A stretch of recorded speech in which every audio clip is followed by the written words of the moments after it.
Halo teman-teman, kali ini saya bersama salah satu teman pengusaha saya. Jadi kita waktu itu satu kampus bareng, namanya Aderian Pratama. Kita manggilnya Maki ya. Ya. Maki ini dulu seorang pengusaha pembuat kahun.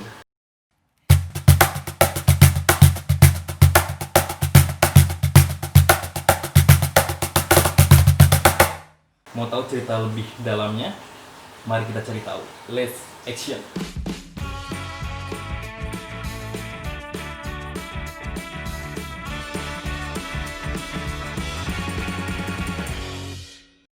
Makanya dong ceritain dong ke teman-teman. Maksud gue, yang gue tahu ya, banyak banget teman-teman gue yang kena PHK. Termasuk gue.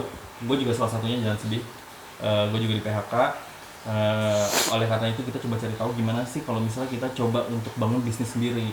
Jadi gimana, bro? Gua pertama kali mulai 2010 pas kuliah waktu itu. Sebenarnya kalau buat jualan SMA gua udah jualan karena kan gua tinggal di Priuk. Gua lahir di Priuk. Tau gua orang Priok ini preman. Jual. Sorry, nggak bercanda. Lu mau di demo lagi orang Priuk? Nggak bercanda. Jangan kayak menteri yang itu. Kena demo nanti ya. Jadi ya, gue kalau masalah jualan sih dari kecil tuh gue udah mulai jualan. Di Priuk kan ada pasar ular, orang tahu pasar ular dulu kan. Gitu. Basicnya di situ. Terus bisnis itu mulai banget bener-bener sebenarnya nggak serius banget sih waktu itu karena gue pemain musik, gue seneng main drum. Kebetulan main band juga, aktif main band lah gitu. Kalau gue nggak mau disebut musisi ya gue senang sama musik lah ibaratnya. Terus disitulah mulai kenal 2008 mulai ada kahun gitu, ngelihat alat musik itu. Nah di situ gue udah mulai tuh coba-coba bikin gitu. Karena gue lihat sebagai drummer juga banyak yang nggak tahu kahun itu alat musik apa sih gitu. Nah 2008, maksudnya 2006, 2007 kayaknya udah mulai populer juga sih di Indonesia. Maksudnya udah mulai masuk Indonesia. Musisi-musisi terkenal tuh banyak yang pakai. 2008 itu belum banyak. Musisi pun, maksudnya pemain-pemain musik pun belum banyak yang pakai alat musik itu. Jadi di 2008 di 2010 gue mulai bikin gitu. Oke, terus di tahun-tahun pertama lo tuh kayak berapa sih yang kapasitas yang lo bisa bikin ya? Dulu kan gue bikin sendiri, jadi risetnya waktu itu gini, alat musik itu sebenarnya udah diciptain lama. Itu kan kalau nggak salah alat musik tradisional dari Peru gitu. Nah terus dibawalah sama musisi-musisi internasional ke dalam genre-genre musik modern. Jadi akhirnya mulai itu dipakai untuk musik-musik modern. Terus baru populer lah mungkin ke Indonesia sekitar tahun 2000-an. Gua nggak tahu persis 2000 berapa tuh orang udah mulai kenal itu. Tapi waktu 2011 gua mulai, 2010 gua mulai, itu belum banyak orang yang tahu. Nah, waktu itu gua bikin sendiri, kapasitas produksi gua tuh ya sedapatnya gua bikin aja waktu itu. Pertama bikin sekitar berapa? 4 kalau nggak salah. 4 unit lah gue bikin waktu itu. Berangsur-angsur kan naik pelan-pelan. Mulai dari 4, terus bisa bikin 10 gitu. Bisa bikin 20 gitu. Sampai sekarang rata-rata produksi per bulan tuh 100 sampai 200-an unit. Lumayan ya? Ya, Lumayan, cukup banyak sih. lumayan. Mungkin di sini banyak dari teman-teman yang pengen tanya gitu. Artinya koning tuh apa sih? Karena kita kuliah di sastra Belanda, basic gue sastra Belanda, jadi gue ambil nama dari nama-nama itu gitu. Gua ambil nama koning artinya raja ya. Sebenarnya pengen bisa jadi apa namanya istilahnya? Pengen bisa jadi market leader lah di sana gitu. Jadi alhamdulillah nih Maki ini salah satu yang mendapat apa ya? Hasil dari kuliahnya. Nah, kuliah sastra Belanda hasilnya apa Mak pas di dunia kerja? Ya, cuma ini nama produk. Iya, nama produk aja. Benar. Kalau sekarang persebaran produk lo itu udah sampai hampir di semua pulau di Indonesia ada sih, ada. Di tiap-tiap pulau kita udah punya dealer-dealer resmi lah. Dan udah juga ke Malaysia sih, kita udah ekspor juga gitu. Kita ke Malaysia sama ke Singapura. Tapi ada satu pertanyaan yang paling mendasar kayak kenapa lo pilih bisnis ini gitu? Apa yang buat lo menarik gitu? Kalau ada ditarik benang merahnya jelas, gue dari SMP udah senang main musik, spesifik ke drum, terus alat musik ini juga sebenarnya alat musik ritmik lah gitu, karena hobi. Jadi akhirnya gue pilih bisnis ini gitu. Berarti is it real ya? Dari hobi bisa jadi Ya. Dan banyak juga sih, bukan gua doang, banyak juga teman-teman yang lain yang memang dari hobinya terus jadi bisnis banyak. Tapi ini real banget loh, maksudnya benar-benar tuh barang dibongkar, dicari tahu murnya, partnya, bagian-bagian apanya. Ya itu dulu riset gitu. Jadi gua riset waktu itu, wah pengen deh gue bikin alat musik ini gitu. Tapi gua nggak tahu gimana sih alat musik ini gitu, strukturnya segala macam. Akhirnya gue minta minjem kahun import lah punya temen gue itu. Jadi gue bongkar-bongkar tuh di kampus gitu. Nah dari situlah gue mulai riset pelan-pelan bikin. Oke, berarti itu punya orang ya, bukan punya lo? Punya orang. Lo rusak. Sebenarnya sih nggak rusak, cuma gue bongkar aja. Lo yang dulu, lu nggak tahu kan gue bongkar. Kenapa? Gue waktu pas pertama kali di PHK, jujur gue nemuin beberapa orang teman-teman gue yang usaha, termasuk Maki. Gue langsung ngomong, Mak, kondisi gue kayak gini gue di PHK. Tadinya penghasilan gue 2 digit, tapi sekarang gue benar-benar nol. Itu benar-benar impact banget, mental apa semua itu kena banget. Akhirnya ngobrol gimana caranya coba untuk start bisnis, karena once kita udah doing it by ourselves ya, mandiri, berdikari gitu, mungkin kita lebih pede kali ya, maksudnya kita nggak tergantung sama orang lain gitu, independen lah. Karena kalau yang kemarin ini gue rasa gue unindependent gitu, gue tuh bergantung sama orang. Gue loyal banget sama perusahaan gue, loyal banget, bahkan saat istri gue lahiran anak kedua, gue pernah cerita juga kalau Maki ada ke Stefanus nih yang lagi ngerekam. Gue nggak bisa datang, dan akhirnya pas sekarang gue nggak bisa makan, juga perusahaan gue juga nggak peduli gitu kan. Jadi emang lebih baik start bisnis dari sekarang. Emang gue selalu ngingetin itu dari 5 tahun lo. Kapan mulai karena gue tau banget makinnya dari nol, benar-benar dari nol ya. Maksud gue cuma kasih pengalaman ke teman-teman juga, kalau misalnya lu jangan takut lo nggak punya modal, karena sebenarnya modal di bisnis itu nggak cuma kapital ya, betul, uang ya. Betul. Network, relationship, trust, itu sebagian dari modal. Nah jadi kalau balik lagi ke step sebelumnya, gue bilang tadi benar-benar dimulai dari nol. Maksudnya waktu itu gue jual HP ke Maki cuma 15.000, bayangin. Sekarang yang gue tahu Maki punya workshop itu 1.500 meter. Nggak, sebenarnya 500 yang workshop hasil gue punya 500. Yang sisanya itu sebenarnya sewa, tapi luasnya hampir ada, kalau digabung total semua yang bisa kita pakai sekitar 1.000. Emang kondisi ekonomi Maki pada saat sebelum memulai bisnis tahun waktu itu kayak gimana? Kondisi ekonomi gue sebenarnya dari keluarga biasa-biasa aja sih. Artinya tinggal di lingkungan yang ya kalau gue sebut daerah Priuk gitu, Cilincing, ya udah bisa ada gambaran lah seperti apa gitu. Tapi sebenarnya kondisi ekonomi gue ya cukup aja gitu. Dan gue nggak mau gambarin sih, nanti gue dituntut. Bercanda. Pokoknya ya begitulah gitu istilahnya. Bokap, nyokap ibu rumah tangga, terus orang tua gue, ayah itu karyawan swasta biasa. Yang dorong lo untuk jadi entrepreneur apa? Waktu itu lo ngajar, lo ada bisnis kecil-kecilan juga, jual-jual apa? Ya dulu sebenarnya kalau jualan itu salah satunya gue nggak ngerti apa itu memang udah bakat gue di awal, apa memang tanda-tanda gitu kan, tanda kutip tanda-tanda, atau ya apa namanya, ya memang itu udah dikasih Tuhan dari awal tuh step by stepnya gitu. Jadi waktu itu kalau dibilang cukup ya cukup duit gue, tapi gue ada kesempatan buat jualan karena kan deket pasar ular gitu. Terus waktu itu udah ada Kaskus. Nah, ini teman-teman yang FJB, forum jual beli. Nah, Igo. Nah, itu apa namanya istilahnya, dari situ gue udah mulai belajar jualan lah ibaratnya gitu. Dari situ. Terus ini cloning baru, orang nggak tahu produk itu apa, brand itu apa. Terus ini alat baru lagi, alat musik gitu. Tantangannya berat. Banyak. Dulu sebenarnya kalau gua nggak mulainya dari hobi, gua nggak tahu marketnya, gua nggak tahu usernya siapa, mungkin akan sulit buat gua survive buat bawa alat musik ini gitu.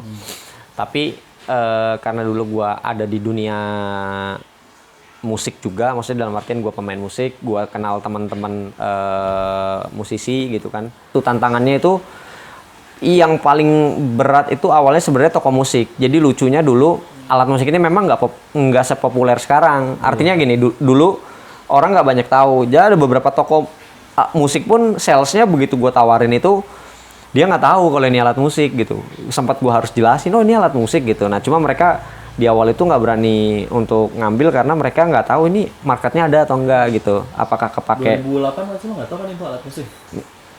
Iya. Bagian dari kursi kali ya? Iya, orang lebih banyak lihat kursi. Iya. Jadi emang nggak mudah ya untuk Ya di awal start pasti selalu sulit lah. Di mana-mana pasti. Iya. Tapi apa yang bikin lu nggak berhenti? Hobi tadi yang gue bilang itu. Gue nothing tulus. Gue waktu itu pernah ngomong setiap kali sama teman-teman yang memang mau mulai bisnis, gue bilang gue beruntung banget startnya waktu gue masih kuliah. Sebenarnya memang nggak ada ukuran ideal sih untuk mulai bisnis. Kapan aja lu mau mulai, selama lu mau, ya nggak ada masalah. Cuma kalau yang gua rasain, mungkin kalau gua mulainya dalam kondisi yang udah berkeluarga gitu ya kan, agak lebih agak berat, pertimbangannya banyak. Ditambah kan di awal-awal itu banyak hal yang harus kita pelajarin gitu kan, banyak kesalahan yang harus kita perbuat gitu. Kenapa gue bilang harus? Karena dengan lu banyak melakukan kesalahan, lu bisa banyak belajar gitu. Dapat solusinya. Betul. Banyak itu. Nah, jadi tips nih dari Maki, kalau misalnya lu lakuin kesalahan sebanyak-banyaknya. Jangan lu takut lu. Artinya gini, bukan melakukan kesalahan sebanyak-banyaknya, jangan takut berbuat salah sebanyak apapun gitu. Jangan takut bersalah sebanyak apapun gitu. Karena justru dari kesalahan itu lo belajar banyak. Betul. Mindset ini yang mesti kita ubah ya, karena kan kalau di sekolah lu salah, ya nilai lo kurang. Lu banyak salah, lo nggak lulus. Sebenarnya di real life, ya lo mesti buat salah dulu, baru lo tahu apa yang ke depannya, apa yang lo mesti lakuin. Waktu itu gue kaget, gue lihat di TV, lu mah ada di situ. Gitu. Ada di satu program namanya Bismillah Diploma Challenge. Ada karakter di tiap sisi kesuksesan. Tunjukkan karaktermu. Raih modal usaha 1 miliar rupiah. Tulis ide bisnis, kirim ke wismilakdesdiplomat.com. Diplomat Success Challenge. Sebelum ada acara itu, gue lagi ikut istilahnya inkubasi atau apa lagi lah. Coaching lah. Di coaching selama kurang lebih kalau nggak salah 1 bulan atau 2 bulan, gue lupa. Nah, salah satu pesertanya itu ada salah satu dosen. Dia usaha apa? Dia usaha skripsi itu. Bukan, beda. Bikin skripsi itu. Menguntungkan. Itu boleh juga tuh ya. Dulu ada kan ya? Ada. Di Barel ya? Bukan ya? Oh enggak ya? Salah ya? Dari dia gue dapet informasi waktu itu ada kompetisi bisnis. Nah waktu itu gue sebenarnya nggak kepikiran bisnis tuh dikompetisiin sih gitu, karena gue pikir bisnis tuh kompetisinya ya dengan sesama brandnya, dengan sesama barangnya gitu, yang apple to apple gitu. Kompetitor lah ya. Iya, kompetitor gitu. Nah itu baru kompetisi bisnis gitu. Gua waktu itu nggak tahu kalau ternyata kompetisi bisnis itu salah satu program yang dia program nasional dari Wismilak, program nasional seluruh Indonesia. Itu udah tahun keempat berarti gue ikut, karena dia dimulai dari 2010. Waktu itu H-1 mau ditutup pendaftaran, terus si Bu Nor ini ngasih tahu gue, kamu ikut aja kompetisi itu gitu. Terus gue waktu itu nggak excited, maksudnya nggak tertarik, ngapain sih gitu. Gue fokus mau jualan aja. Iya, dan nggak, maksud gue memang dan memang gue waktu itu nggak fokus untuk bisnis itu untuk dikompetisiin. Beda. Gue kan pengen bisnis itu dapat duit kan, ibaratnya gitu. Bisnisnya jalan dapat duit. Terus kompetisi dapat duit juga. Nah, dari situ gue baru tahu. Terus dikasih tahu lah kalau ini nanti kalau misalkan menang kita bisa dapat pendanaan gitu. Yang mana gue juga lagi nyari kan waktu itu. Kan nggak gampang nyari pendanaan. Terus biasanya kan ada beberapa kompetisi bisnis hadiahnya pendanaannya tuh pinjaman. Jadi dipinjemin gitu. Nah, yang ini dikasih tahu itu hibah gitu. Wih, serius Bu? Gue bilang gitu. Iya, berapa? Totalnya 1 miliar. Nah, juara satunya itu dapat 500 juta. Terus ya dalam hati gue waktu itu, ya udah nggak mungkin menang lah, gue ngapain gue ikut juga gitu kan.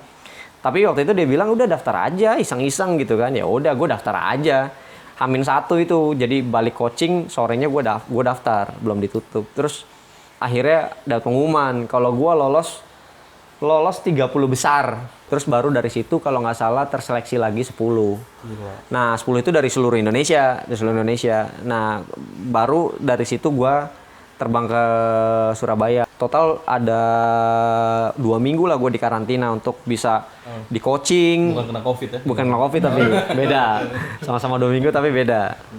Nah, coachingnya itu diapain? Biasa kalau coaching nyanyi ya lu latih pernafasan. Iya. Kalau coaching bisnis tuh apa sih? Dicari tahu kan ini karena kompetisi kan. Kita dicari tahu si bisnis itu kan sebenarnya bukan tentang bisnisnya, tapi bisnis itu benar-benar tentang orangnya, tentang siapa sih yang ngejalanin bisnisnya, dan itu penting banget. Dan itu gua ngerasain sih, bisnis apapun semuanya kan menguntungkan, bener gak? Semua bisnis kan apapun bisa lu kelola dengan baik jadi uang. Nah yang biasanya suka kolaps atau apa mungkin pengelolaannya kurang baik. Makanya waktu itu dicari tahu ini orang yang tepat gak gitu buat jalanin. Jadi dicari tahu termasuk ya dikasih knowledge lah tentang bagaimana sih ngejalanin bisnis gitu. Nah itu 2 minggu terus akhirnya nggak nyangka ternyata gue bisa dapat juara 1. Dan yang menjadi pemenang dari Diplomat Success Challenge 2014 dan berhak untuk mendapatkan modal usaha senilai 500 juta rupiah adalah Rian Ade Pratama dari Jakarta dengan ide bisnis alat musik kahun. Kenapa lo bisa jadi juara 1? Maksudnya aneh gitu ya? Iya. Lo nggak ada background. Iya itu, iya jujur aja. Iya. Dari ITB. Betul. Waktu itu makanya gue bilang waktu gue diumumin 30 besar aja tuh. Lo jago nyanyi kali sama bikin puisi? Nah bisa jadi. Kita bikin Apa hubungannya? Jadi waktu itu gue nggak tahu sih itu penilaian tim dewan juri lah gitu. Ngelihat dari korelasi antara gue sebagai yang ngejalanin bisnis, di mana background gue kan sebenarnya lebih kuat ke musisi gitu. Oke. Gitu. Gua kuliah 4 tahun main musik kan udah bertahun-tahun. Jadi background kuliah sama background musik memang musik gua lebih kuat, dan jalanin usaha ya bisnisnya yang berhubungan dengan hobinya itu. Mungkin itu pertimbangannya salah satunya. Yang paling berat menurut lo waktu itu lawan lo dia punya bisnis apa? Kayak ternak tuyul atau apa? Itu pasti kaya banget. Banyak sih yang bagus-bagus banyak. Makanya gue bilang gini, kalau masalah bisnis yang bagus tuh banyak banget di waktu gua aja tuh banyak banget. Ada teman gua di Jogja, mungkin kalau teman-teman Jogja yang tahu Coklas ya minuman coklat di Jogja. Nah itu seangkatan sama gua juga di Wismilak. Itu keren banget juga sih. Sekarang di Jogja tuh kemana-mana kalau gua pulang ke Jogja, kebetulan istri gua orang Jogja, jadi kalau gua ke Jogja suka ngeliat tuh gitu, suka main juga. Jadi keren tuh, banyak yang bagus sih gitu. Nah, terus kan saat itu 2014 lo menang. Nah, lo dapat hadiahnya waktu itu berapa? 500 ya? 500 juta. Itu uang hibah, uang hadiah itu lo pakai buat apa aja? Party. Oh iya benar. Lo pakai buat apa aja? Itu off the record-nya lah. Ya istilahnya waktu itu gua mulai kan waktu itu bikin sendiri. Terus begitu orderan mulai banyak tuh gua kan nggak bisa bikin sendiri. Jadi dulu gua nyuruh pengrajin kayu waktu itu di daerah Depok untuk bikin. Setelah dapat dana dari Wismilak itu gua maju ke step selanjutnya, produksi sendiri gitu. Jadi mulai punya workshop sendiri. Ya lu hire karyawan tuh. Gua mulai hire dedicated untuk bikin kahun. Iya betul, dan ternyata jujur aja nggak mudah antara lu produksi dengan Lo pesan. Iya, jadi perusahaan itu kan kalau misalnya manufaktur sampai sebesar itu gitu, ternyata gue tahu ternyata bisnis tuh cakupannya banyak hal yang perlu dipelajarin gitu. Bahkan dari sisi produksi aja gue banyak banget belajar gitu. Paling penting sih sebenarnya bukan masalah uangnya. Uang memang penting, tapi mentality juga nomor 1 di bisnis. Bisnis tuh kadang-kala nggak seindah yang kita bayangkan gitu. Bahkan dengan uang sebanyak apapun belum tentu indah gitu. Jadi memang mentalitinya tuh yang paling penting. Nah, setelah ada kompetisi ini tuh gue banyak ketemu sama teman-teman yang dari mereka gue banyak belajar pasang surutnya gitu. Sampai sekarang juga masih sering komunikasi sih sama teman-teman satu angkatan, ngelihat nanya-nanya perkembangannya bagaimana gitu dan segala macam. Nah itu yang paling penting, mentality yang pertama. Terus setelah mentality ya memang impact yang kedua ya karena pendanaan itu ada, akhirnya gue mulai banyak belajar lah, mulai pengembangannya banyak, mulai berani bakar-bakar uang lah dalam artian gitu kan untuk strategi marketing. Dari situlah akhirnya gue punya space untuk bisa jatuh atau salah lebih banyak, nggak perlu takut gitu. Ya. Nggak mungkin turun 6.600. PLN. Iya, mati lampu. Stop dulu lah. Mati lampu. Tumben-tumbenan. Next ya. Sorry sebelumnya tadi ada kesalahan teknis, bukan kita sih PLN. 6.600. Nah, jadi kan tadi lo udah dapat dana untuk ngembangin bisnis lo gitu, Mak. Lo dapat produksi yang lo bisa lebih banyak kan produksi daripada sebelumnya. Lebih baik lah, lebih baik. Nah, itu barang mau diapain gitu? Karena kan lu juga lo mesti jual tuh barang kan? Iya, betul. Kan begitu kita ya tadi kan karena basic gua bukan pebisnis kan awalnya gitu. Gua nggak tahu ternyata bisnis itu memang sebanyak itu yang perlu dipelajari gitu. Ya mungkin karena kita basicnya bukan kita kan anak sastra gitu, nggak ngerti masalah itu. Masalah cinta kita ngerti. Jadi fuckboy lo ngerti ya. Jadi begitu gua udah dapat kan gua harus produksi. Pertama yang paling penting sih adalah memperbaiki kualitas. Jadi gua nggak mikirin kuantitas waktu itu karena paling utama kan kualitas. Jadi dari kualitas gua yang misalkan masih standar atau masih di bawah rata-rata mungkin dinaikin pelan-pelan gitu. Terus jadi kedua harga mulai naik karena kan biaya produksinya kan juga udah lebih tinggi gitu. Udah ada biaya sewa tempat, terus kita punya pegawai gitu kan. Biaya listrik segala macam kan perlu diperhitungkan. Terus dari situ baru mulai bicara masalah volume. Setelah kualitas baru bicara masalah volume. Nah, disitulah yang jadi tantangan. Gimana caranya selalu menyeimbangkan kapasitas produksi dengan kapasitas penjualan kan. Demand sama supply-nya kan harus imbang gitu. Kalau terlalu bahkan lebih bagus kalau bisa demand-nya agak lebih banyak gitu. Anak gua manggil.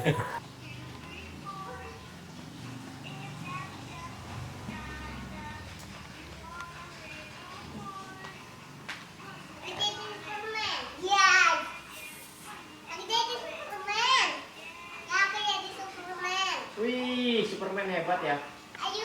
Nah, jadi disitulah gue mulai cari-cari cara untuk bisa memperluas jaringan penjualan. Dulu tuh nggak kayak sekarang, sosial media banyak, udah canggih gitu. Dulu kita buat bisa seterkenal itu, iklannya itu paling-paling ya dari Facebook sih udah ada waktu itu, tapi paling banyak orang main di Kaskus dulu, Kaskus. Nah, tapi sosial media internet juga walaupun udah ada Kaskus belum semasif sekarang gitu kan. Dulu kan handphone aja masih handphone gue BlackBerry aja enggak dulu. Beli dari lu 15.000 kan. Yang berharga. Iya itu, friend CDMA ya. Yoi. Monokrom lagi. Monokrom lagi. Yang harganya lebih murah, lebih mahal casannya ketimbang handphone-nya. Gua beli 15.000 handphone-nya, casannya 20.000 25.000 gitu. Gua lupa. Jadi lebih mending hilang handphone ketimbang chargernya kan. Tapi kan ada luck gitu. Ayo, Nah, terus dari situ gua strategi yang paling pertama tuh dulu masalah ini barang ini besar. Jadi pengiriman kita tuh, kargo kita tuh, logistik kita tuh mahal. Jujur aja di Indonesia nih, ya gue nggak tahu ya, mungkin di luar negeri apakah sama atau enggak. Cuma yang jelas banyak dari kita dulu, gue pernah dengar isu ini apakah sekarang udah selesai atau belum. Cuma yang gue rasain sekarang juga memang logistik kita masih agak mahal, biaya logistik kita. Jadi ngirim barang ini tuh kalau satuan itu keluar kota itu mahal gitu, mahal. Sedangkan harga barangnya sama biaya kirimnya kadang-kala malah lebih mahal biaya kirim, dan itu kan nggak worth it buat orang gitu. Nah, caranya gimana akhirnya gue supaya bisa mencakup konsumen-konsumen di tempat-tempat yang lebih jauh, tapi dengan biaya yang lebih murah. Nah, gue manfaatin konsumen-konsumen yang ada waktu itu existing. Jadi, dan kebetulan biasanya orang yang udah beli alat musik ini, memang mereka udah nyari tahu, udah tahu. Jadi gue nggak perlu edukasi marketnya lebih, effortnya lebih sedikit lah gitu. Nah terus dari mereka gue bikin jaringan. Jadi misalkan ada satu konsumen atau pembeli yang tinggal di Jakarta Barat, terus gue tawarin mau nggak jadi reseller gitu. Tapi ya gue bilang itu tadi, dulu itu gue nothing tulus karena kalaupun gue rugi ya udah, orang gue masih dapat uang jajan, ya udah gitu kan. Jadi enteng banget gitu. Makanya gue bilang sama apalagi mahasiswa nih sekarang yang masih kuliah, masih ada di kampus. Kampus tuh salah satu tempat yang paling enak buat mulai bisnis karena kampus kan market kan. Tuh lu bisa jualan di kampus lu, jualan ke teman-teman lu tuh paling enak. Dimanfaatin lah gitu ya. Lu bener-bener bisa bagi waktu lah gitu. Tapi waktu pas lo udah bisa grab market di Indonesia gitu, jaringan lo udah luas gitu. Lo udah ke toko-toko musik yang ada. Terus lo sadar nggak di saat itu yang namanya bisnis, yang namanya market, pasti kompetitor akan bertumbuh juga karena ngelihat di sana ada demand, pasti di sana ada market. Pasti. Justru kalau dengan adanya kompetitor, gue seneng karena bisnis yang bagus itu kompetitornya biasanya banyak. Nah, setuju gue juga. Gitu. Kalau lu main satu bisnis nggak ada kompetitornya, ada dua kemungkinan sih. Lu hebat banget bisa monopoli. Yang kedua, lu main di industri yang emang nggak prospek gitu. Orang jadi nggak mau main di sana gitu. Ya dua kemungkinan itu. Terus banyak kompetitor lokal. Sekarang ya alhamdulillah udah tumbuh. Kita udah banyak teman-teman juga yang bikin alat musik kahun terutama gitu, pengrajin, terus ada brand-brand lain juga gitu. Ya udah lebih baik lah, pilihannya lebih banyak gitu ketimbang dulu, dan kualitasnya juga oke kok. Seberapa penting sih brand sama produk itu menurut lu dalam bisnis lo? Karena misalnya nih, gue jual produk ini tanpa brand juga mungkin harganya bisa lebih murah gitu ya. Betul. Jadi kenapa menurut lo brand owning itu penting? Iya penting sih sebenarnya karena gini kan, barang yang nanti lu produksi mungkin akan lama-lama akan ada kompetitornya, akan ada bahkan mungkin kompetitor lu bisa bikin produk yang lebih baik dari lu, nggak nutup kemungkinan kan, kayak gitu kan.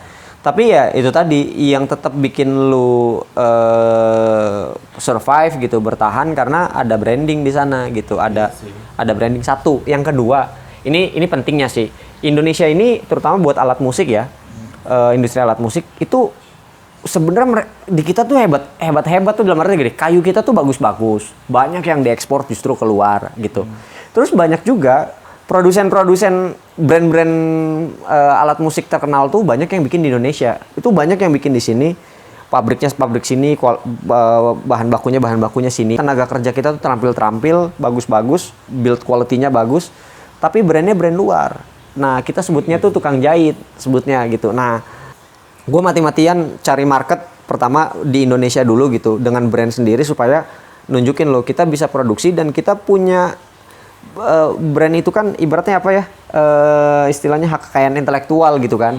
Jadi orang tuh bisa bener-bener terkenal itu nggak cuma sekedar Indonesia terkenal bikin alat musiknya, tapi brand-brand dari Indonesia juga berbicara gitu di luar negeri gitu. Ya, harus ada lah. Nah, belum yang dari lokal bisa internasional. Nah, itu dia. Jadi di kita itu banyaknya barang kita udah banyak yang diekspor ke luar negeri itu banyak. Produsen-produsen alat musik itu banyak yang diekspor keluar. Tapi sayangnya namanya brandnya pakai brand orang. Nah, ada tamu kan? Silakan masuk. Nah, terus ada satu hal yang paling gua benar-benar ngerasa, keren banget nih maksudnya. Maki akhirnya berapa tahun lalu itu ekspansi, bikin bisnis baru lah, tapi masih di sektor yang sama ya, dengan produksi yang sama, produk yang sama. Karena kan Maki tadi dapat pendanaan, produksi bisa lebih besar, alat-alat bisa beli kan, alat mesin gitu-gitu, mesin potong, mesin apa. Akhirnya dia merambah ke dunia furniture, desain interior. Termasuk gue inget banget berapa tahun lalu ya, nyokap gue tuh pesan lemari di lo kan, proyek pertama lalu bikin furniture. Kok bisa gitu loh dari kahun terus ke furniture? Sebenarnya kalau itu juga nyebutnya apa ya, diversifikasi produk lah sebenarnya sih, diversifikasi produk ya. Kalau ngomong masalah bisnisnya waktu itu juga sebenarnya nggak niat mau dibikinin bisnis. Jadi waktu itu punya apartemen, ibu mertua kan. Terus ibu mertua bilang ke gua, bisa nggak lemarinya tolong dibikinin gitu, karena apartemennya mau disewain. Terus setelah itu gua nanya ke tim produksi gitu kan, bisa nggak dibantu buatin lemari gitu. Ternyata tim gue itu dulunya banyak punya pengalaman di kayu, itu salah satunya furniture gitu. Akhirnya bikinlah satu portofolio punya sendiri. Terus hasilnya menurut ibu mertua gue ya bagus gitu. Terus akhirnya ditawar-tawarin ke teman-temannya gitu. Terus responnya bagus gitu. Ternyata banyak juga gitu yang butuh. Akhirnya mulailah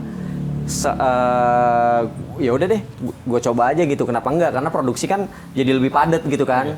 Jadi lebih padat. Misalkan gue dengan mesin dan tim yang sama, misalkan 1 bulan itu produksi 5, nilainya jadi bisa 10 gitu, karena ada barang yang diproduksi dengan mesin yang sama itu ada barang lain gitu. Nah, disitulah gue udah mulai tuh, ya udah deh, gue cobain gitu. Nah, dari bisnis kahun tambah interior design. Nah, sampai sekarang menurut lo bisnis kedua lo, expand bisnis lo ini gimana?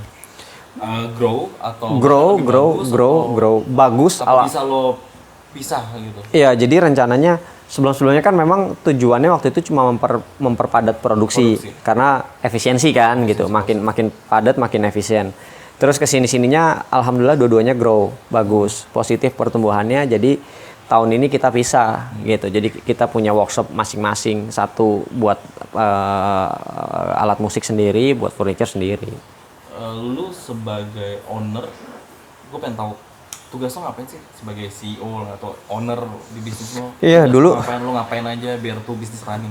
Pernah ada plesetan gini, Chief Everything Officer namanya, Chief Everything Officer. Jadi one man show. Jadi kita biasanya kalau punya bisnis tuh semuanya dijalanin semua gitu. Sama marketing, bro. Maklar everything. Ya, maklar everything, benar. Maklar everything. CEO tuh, Chief Everything Officer. Jadi apa aja semua dikerjain sendiri. Tapi itu lumrah sih untuk bisnis kecil yang mulainya dari nol sendiri gitu, dengan sumber daya yang terbatas. Ya lu mau apa gitu. Ya memang harus mau nggak mau dikerjakan sendiri. Tapi kesini-sini kan sudah mulai belajar. Dengan lu mendelegasikan beberapa tugas, dengan lu mencoba membuat sistem, segala sesuatunya akan jadi lebih baik. Memang sih ada resikonya. Jadi cost-nya yang tadinya lu sendiri kan, lu irit lah. Lu nyetir sendiri, terus akuntansi, pencatatan keuangan sendiri, marketing sendiri gitu kan, semuanya sendiri, sales sendiri, jadi OB sendiri benerin.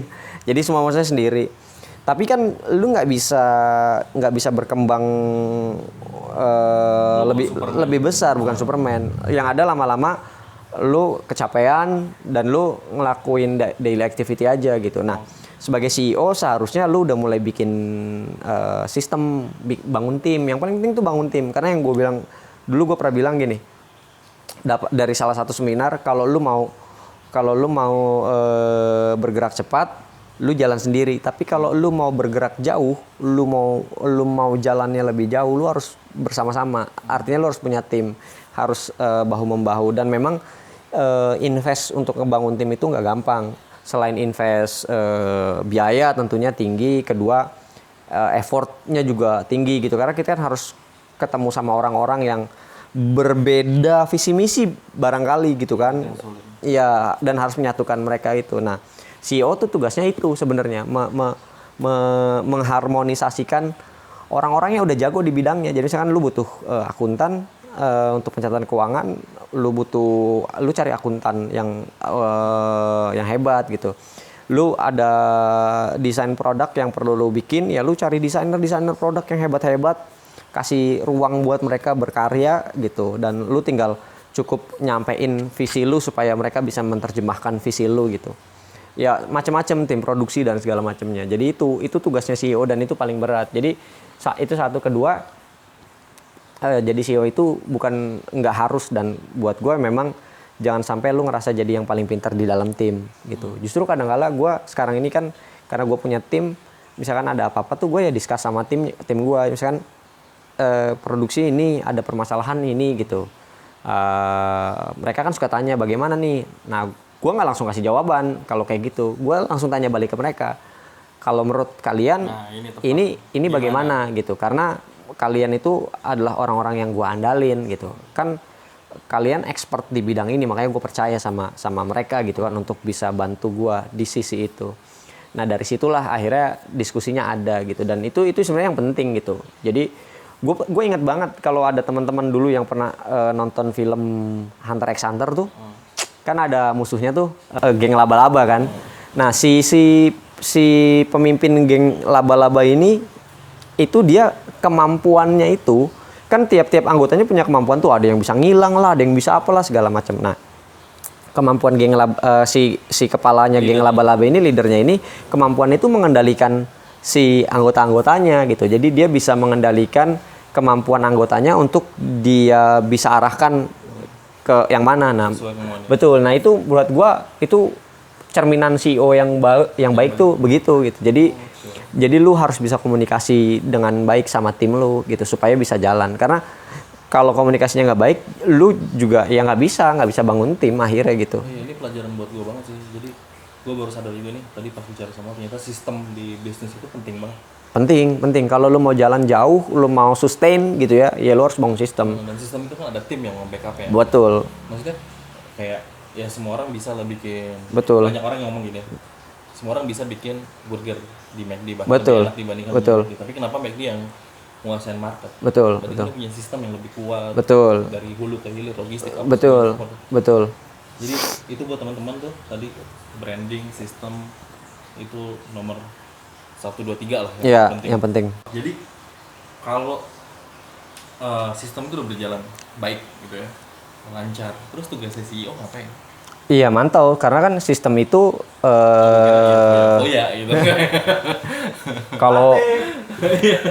Kalau dividennya laba bersihnya tahunan laporannya bagus ya foya-foya.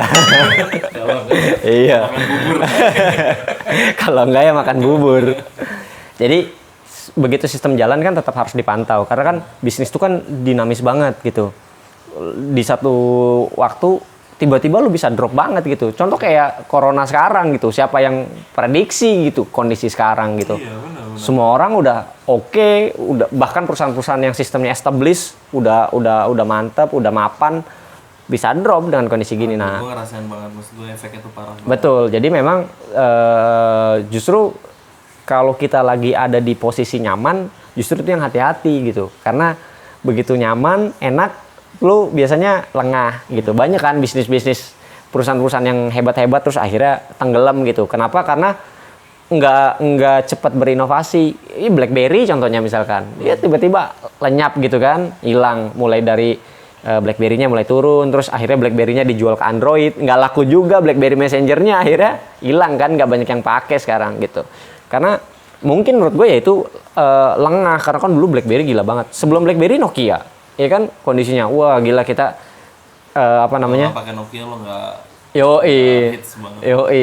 Terus akhirnya sekarang bisa kita tahu handphone sekarang udah kayak sekarang gitu kan, banyak yang kayak gitu. Jadi tetap harus standby gitu. Lu harus tetap mantau kondisi bisnis lu gitu ke depan seperti apa, ada perkembangan seperti apa, karena kan pasti kebutuhan budaya masyarakat gitu, teknologi berkembang mempengaruhi segala macam lah gitu. Sekarang contoh misalkan kamera lah, dulu DSLR, sekarang orang udah mulai beralih ke mirrorless, sudah banyak gitu kan, udah mulai yang kayak gitulah gitu. Terus kondisi produksi lo di dua bisnis lo ini sekarang gimana? Termasuk apa efeknya? Iya, COVID-19 nih, corona ini ya memang impact-nya besar, terutama buat gua ya gitu. Gua kan ada di industri musik. Industri musik itu kan biasanya teman-teman yang pakai memang banyak teman-teman musisi. Ya, yang mana mereka juga cari uang biasanya dari event gitu kan, gitu. Iya, live off air, on air, wedding, segala macam lah gitu. Kalau sekarang semua stop, ya sebenarnya nggak stop total sih. Artinya demand-nya tetap ada. Tapi kan drop. Nah, ini memang perlu ada. Gua nggak bisa banyak berbuat ya, soalnya mungkin kalau teman-teman yang ada di industri garment bisa langsung beralih bikin masker gitu. Kalau gue dari kayu kan nggak mungkin bikin apa-apa gitu kan. Nah, jadi hal yang paling bisa inovasi pun apa yang bisa gue perbuat gitu kan, karena alat musik juga ya mau seperti apa gitu. Cara instalasi lo ya yang ya kalau furniture misalkan cara instalasi yang lebih memperhatikan itu, tapi pun sekarang beberapa project yang misalkan kayak di apartemen kan masih ada pembatasan gitu kan, jadi kita nggak bisa, ada beberapa penundaan project gitu, jadi memang berdampak. Cuma saat ini untungnya kalau dari tim produksi memang kita masih berjalan gitu. Kantor doang memang libur, udah hampir 1,5 bulan kita work from home gitu. Dan project-project pun sekarang ini ya banyak yang dipending. Kalau alat musik ya toko-toko musik sekarang lagi banyak yang tutup kan gitu. Jadi kalau dari gua sendiri nggak banyak yang bisa dilakuin selain nunggu supaya COVID ini cepat selesai, kita bisa cepat balik aktivitas normal lagi. Tapi kahun lu yang ini nih, yang di meja, mungkin TB bisa bantu diangkat. Ini menurut gue menarik nih. Zaman sekarang kan mulai banyak ke teman-teman yang main musik, terus kolaborasi lewat Instagram segala macam. Mereka cukup kesulitan untuk yang nggak punya drum set. Dan tahun ini kalau dibalik boleh dibalik itu ada colokannya tuh. Nah, colokan ini kan bisa langsung connect ke audio kayak bisa laptop atau bisa langsung Iya. mungkin yang kayak gini malah yang sekarang lagi diperlukan kali ya. Iya, jadi sebenarnya ini prototype. Memang udah banyak sih permintaan yang mau alat musiknya, terutama kahun sendiri bisa ada audio jack outputnya gitu. Nah, cuma kemarin itu gue selektif banget untuk ngedevelop ini karena gue pengen pakai hardware part itu yang benar-benar memang sesuai, cocok untuk alat musiknya gitu. Karena ada beberapa produsen yang pakai mic atau apapun atau hardware apapun ya seadanya lah, yang penting audionya keluar tapi nggak merhatiin quality-nya. Nah, ini kebetulan ada project yang lagi berjalan juga sama ini lagi berjalan ya, lagi develop produknya. Mungkin tahun ini udah bisa launching di dua seri udah bisa keluar. Iya, ini menarik banget menurut gue karena ya itu gue lihat di sosial media band-band ngeband mereka di rumah, di studio. Betul. Mereka live streaming gitu pakai akustik dengan kahun yang dicolok supaya clear, suaranya lebih jernih kan. Betul. Mungkin mereka nggak punya mic gitu, mereka bisa colok aja langsung. Betul. Kalau misalnya lagi project ongoing terus tiba-tiba orderan dari yang nonton gimana tuh? Bisa langsung buka di website lu ada? Ya, jadi kalau misalnya nanti memang mau nyari produk gua, kita kan punya authorized dealer itu yang kerja sama penjualan kita itu banyak di Jakarta, kota-kota besar, hampir seluruh kota besar Pulau Jawa ada gitu. Bahkan ada sub dealer yang gua mungkin di data website nggak ada, tapi di sana ada gitu. Karena dari dealer-dealer besar yang mereka salurin juga. Itu bisa dicek di website www.koningpercussion.com. Tertulis di bawah ya. Ada, bisa lah. Di atas ini aja. Oh ya ada. Enggak di bawah. Samping Di sini di atas gua aja, di atas gua. Jadi nanti bisa dicek di sana, ada dealernya. Kalau yang teman-teman di Malaysia juga bisa ada, kita udah ada karena kita kemarin udah ekspor kan, di Malaysia ada juga authorized dealer kita di sana, bisa beli di sana.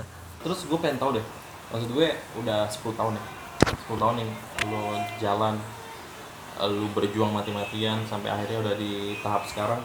Gue pengen tahu visi lo sebenarnya, visi si Konding itu sendiri tuh apa sih? Ya, bisnis kedepannya ya kalau visi jelas gini. Ada satu brand yang buat gue tuh keren banget, bukan brand ya, negara. Kalau gue sebut Jerman, lu pasti akan amazed banget sama industrinya mereka gitu kan. Apa-apa yang produk Jerman tuh keren gitu. Dan gue juga benar-benar senang banget gitu ngelihat industri-industri bisnis-bisnis dari Jerman segala macam itu serba keren gitu, serba bagus dan serba di-develop dengan serius gitu. Niat banget serius gitu. Bahkan untuk hal-hal terkecil sekalipun yang kita pikir remeh-temeh gitu ya, mereka develop dengan serius gitu. Nah, gue pengen ke depan perusahaan-perusahaan yang sekarang gue lagi jalanin itu ya punya arah ke sana gitu, benar-benar serius, benar-benar bisa bisa ngebanggain nama Indonesia di mata dunia gitu kan. Nggak cuma sekedar kita tuh sebagai market, bukan mata najwa ya kan. Supaya kita bisa punya sesuatu lah yang dibanggakan gitu. Satu, kedua, ya kalau misalkan bisa terkenal sampai seluruh dunia, barangnya bisa laku sampai seluruh dunia, terus kita bisa supply, impact-nya juga akan ada ke masyarakat kita gitu kan. Setidaknya paling tidak gue bisa berkontribusi untuk membuka lapangan pekerjaan lebih banyak gitu kan. Betul yang kayak gitu. Jadi apa namanya? Ya itu yang gue pengenin gitu, dan gue yakin SDM kita sebenarnya hebat-hebat sih, hebat-hebat, bagus-bagus, keren-keren. Cuma memang perlu juga ada effort lebih mungkin dari pelaku usaha untuk bisa ngewujudin itu. Nah itu visi lo. Iya, visi lo iya, kapan gitu? iya. Menurut lo kondisi lo sekarang ini berapa jauh lagi untuk mencapai visi lo? Masih panjang sih. Kalau dibilang masih panjang gitu. Banyak hal yang mungkin gue perlu belajar gitu kan. Banyak hal yang perlu gue coba-coba lagi gitu. Kayak sekarang gue kan lagi pelan-pelan bangun sistem gitu, dan memang ngebangun sistem itu nggak gampang, nggak mudah. Nggak cepat juga. Iya gitu, memang ini yang lagi berdarah-darah lah gitu.